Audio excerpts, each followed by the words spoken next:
Esam Montjuik kalno viršūnėje. Prie šalia esančios pilies ir gynybinių visokiausių įtvirtinimų.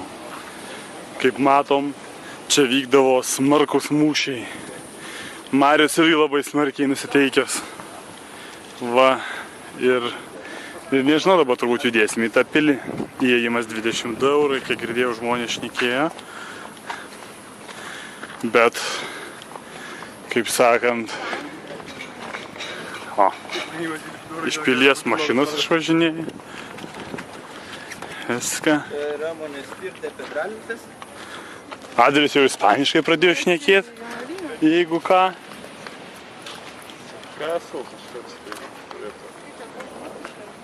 O, dar viena patranka. O. Taksi. P. P tai čia tipo free. Arba parking. Nu, все.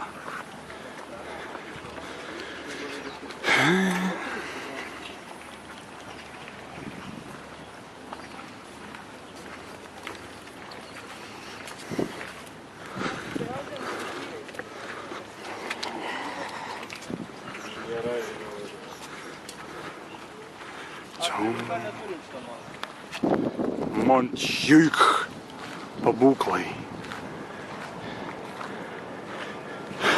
Čia jau, aišku, tokią tvirtovę paimt sunku būdavo viduramžiais, ar čia kada čia šalas dėdavo iš tokių patrankų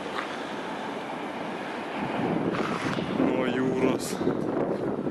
Jeigu priešas ateina piktas priešas. Žiūrėkit, tenai Marius stovi. Va. Ir kogi jisai nori? Ką? Nu.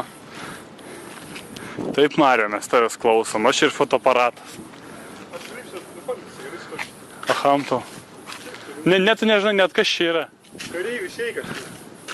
Šveikas kareivis.